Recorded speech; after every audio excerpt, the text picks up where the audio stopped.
नमस्कार दोस्तों, स्वागत है आप सभी का पाथ फाइंडर पर। तो दोस्तों, जाकिर नाइक की एक एनजीओ है इस्लामिक रिसर्च फाउंडेशन। इस इस्लामिक रिसर्च फाउंडेशन पर 5 साल से बैन चल रहा था। नवंबर 2021 को 5 साल खत्म होने थे और इसके बाद ministry of home affairs in पर फर्दर 5 साल का बैन लगा देती है। तो जाहिर सी बात है, ये बैन के लिए एक यूआपा का ट्रिब्यूनल भी है, तो वहां पे अपील किया जाता है कि इस बैन को अब खत्म करे। तो यूआपा के ट्रिब्यूनल ने कहा है कि नहीं, जाकिर नायक की संस्था आईआरएफ पर यह बैन 5 साल का जो लगाया गया है, फर्दर एक्सटेंड किया गया है, this is very much valid और इस प्रकार का बैन इस संस्था पर लगना चाहिए। तो क्या है ये न्यूज आज की इस क्लास में, इसी पर हम जानने वाले हैं और साथ ही साथ अनलॉफुल एक्टिविटीज प्रिवेंशन एक्ट पर भी डिटेल में चर्चा करने वाले हैं। तो दोस्तों, जैसा न्यूज में आप देख सकते हैं कि sufficient reasons and causes for declaring Zakir Naik Islamic research foundation an unlawful association under the unlawful activities prevention act, ऐसा यूआपा के ट्रिब्यूनल ने कहा है और 5 साल का बैन एक्सटेंड हो गया है। तो आज की इस क्लास में इसी पर चर्चा करने वाले हैं। दोस्तों, मेरा नाम किंजल चौधरी है। आप मुझसे मेरे टेलीग्राम चैनल या फिर कम्युनिटी पेज पर जुड़ सकते हैं, जहां पर लेक्चर के बाद आपको पीडीएफ अपडेट्स मिल जाएंगे। इसके सिवा 0% ईएमआई पे लोन भी ऑफर कर रहे हैं और इसके सिवा आप जब भी अन अकेडमी आए यूज कोड KC10, क्योंकि जब आप ये कोड यूज करते हैं तो आपको मेरी तरफ से एडिशनल हैंड होल्डिंग मिलती है जब भी आप 1 साल या उससे अधिक की प्लस या आइकनिक सब्सक्रिप्शन लेते हैं। और जो गाइडेंस है, ये सारे subjects of GS, SA and geography optional को कवर करती है। तो ये काउंसलर से भी आप टच में आ सकते हैं, ये नंबर है, and at the same time उनको बस ये कोड के बारे में बताएं और जो भी आपके मन में सवाल है वो आप उनसे पूछ सकते हैं। तो अगर हम न्यूज की बात करें दोस्तों, तो न्यूज में यही है कि जो सिंगल मेंबर ट्रिब्यूनल है अंडर अनलॉफुल एक्टिविटी, उन्होंने अपहोल्ड किया है सेंट्रल गवर्नमेंट के फैसले को, जिसने जाकिर नायक के इस्लामिक रिसर्च फाउंडेशन पर 5 और साल के बैन को एक्सटेंड किया है। तो दोस्तों, अगर हम इस न्यूज को समझे तो हमें थोड़ा बैकग्राउंड में जाना होगा। तो कहानी शुरू होती है 2016 में, वो भी बांग्लादेश में। बांग्लादेश में होली आर्टिजन बेकरी पर होते हैं टेररिस्ट अटैक्स। इस टेररिस्ट अटैक्स को अंजाम दिया था लोकल बांग्लादेशी यूथ ने। तो वो लोकल बांग्लादेशी यूथ, पता चलता है, जो प्रभावित हुए थे, जो रेडिकलाइज हुए थे, उस रेडिकलाइजेशन के पीछे कारण था इस्लामिक रिसर्च फाउंडेशन और जाकिर नायक का हेट स्पीचेस। तो जाकिर नायक के हेट स्पीचेस ने ही उनको रेडिकलाइज किया और वो इस प्रकार के आतंकवादी काम, आतंकवाद का साथ, आतंकवादी एक्टिविटी को, टेररिस्ट एक्टिविटी को उन लोगों ने अंजाम दिया। तो जाहिर सी बात है, उसके बाद जाकिर नायक के खिलाफ एंड इस्लामिक रिसर्च फाउंडेशन के अन्य मेंबर के खिलाफ IPC, Indian penal code, IT act as well as unlawful activities prevention act के तहत काफी केसेस लगते हैं। इन पर टेरर फाइनेंसिंग का आरोप लगता है, हेट स्पीच का आरोप लगता है, इंसाइटिंग कम्युनल हेट्रेड का आरोप लगता है और मनी लॉन्ड्रिंग का भी आरोप लगता है। इसके बाद जाकिर नायक रातों रात देश से, आप देखें तो, भाग जाते हैं। इसके बाद इनको कनाडा, ब्रिटेन में वीजा के लिए अप्लाई करते हैं, वो सब वीजा डिनाई कर देते हैं। फाइनली इनको मलेशिया में इस वक्त शरण मिला हुआ है, तो विद इन आवर्स ये मलेशिया भाग जाता है। तो जाकिर नायक आखिरकार है कौन? तो दोस्तों, जाकिर नायक एक इस्लामिक प्रीचर है, ये फाउंडर है एंड प्रेसिडेंट है इस्लामिक रिसर्च फाउंडेशन का और पीस टीवी नेटवर्क का। पीस टीवी नेटवर्क अगर आप देखें तो one of the largest religious satellite channel network है वर्ल्ड में। एंड इसके जो काफी ज्यादा न्यूज में रहता है जाकिर नायक, इसके पीछे कारण है इसकी hate speeches and communal hatred को ये कहीं ना कहीं स्प्रेड करता है अपने हेट स्पीचेस के माध्यम से।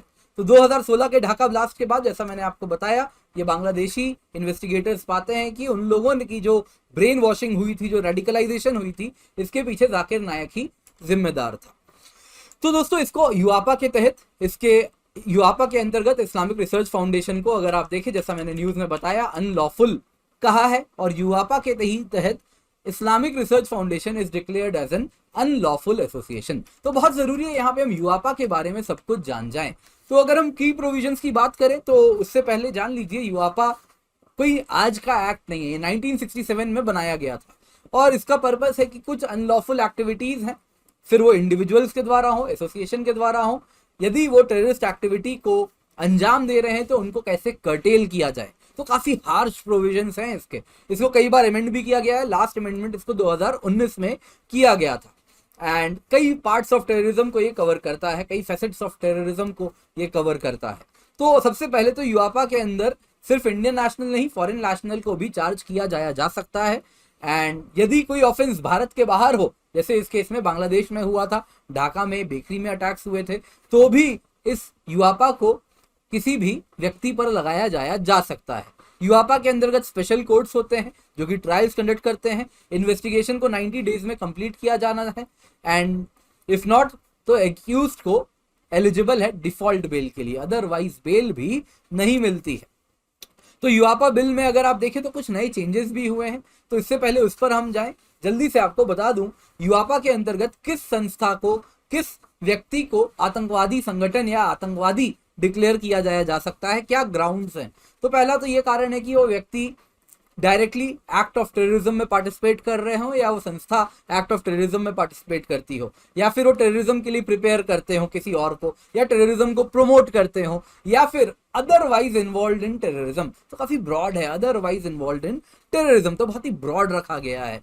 तो बिल की अगर हम बात करें तो इसके सिवा आप गवर्नमेंट को एम्पावर करता है कि ये किसी इंडिविजुअल को टेररिस्ट डिक्लेयर कर सकते हैं, और साथ ही साथ एज टेररिस्ट डिक्लेयर कर सकते हैं, और संस्था को भी सेम ग्राउंड्स पे टेररिस्ट आप डिक्लेयर कर सकते हैं।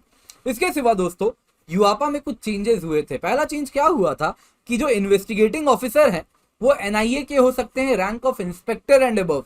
पहले इस प्रकार के यूआपा के केसेस में जो इन्वेस्टिगेटिंग ऑफिसर होने थे वो या तो डिप्यूटी सुपरिंटेंडेंट ऑफ पुलिस हो या असिस्टेंट कमिश्नर ऑफ पुलिस हो। तो वो कहा गया कि एनआईए के इंस्पेक्टर एंड अबव भी अब इस प्रकार के केसेस को वो इन्वेस्टिगेट कर सकते हैं। इसके सिवा आप अगर देखें तो एनआईए के जो डीजी हैं वो इस प्रकार के किसी भी टेररिज्म से जुड़े हुए प्रॉपर्टी को सीज भी कर सकते हैं भारत में कहीं भी।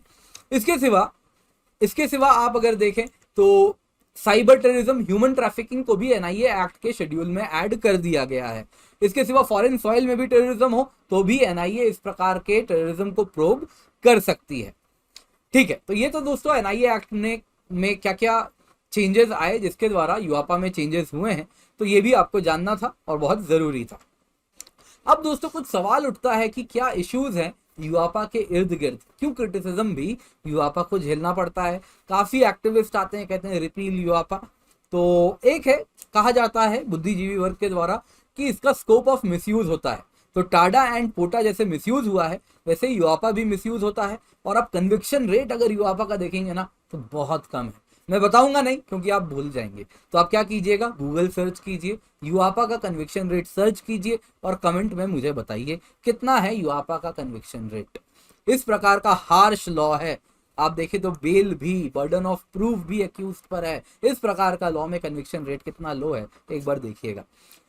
इसके सिवा कहा जाता है कि जो क्रिटिसिज्म है कि ये फेडरलिज्म को अंडरमाइन करता है, क्योंकि एनआईए किसी भी स्टेट में जा सकती है एंड इन्वेस्टिगेट कर सकती है, प्रॉपर्टी को अटैच कर सकती है।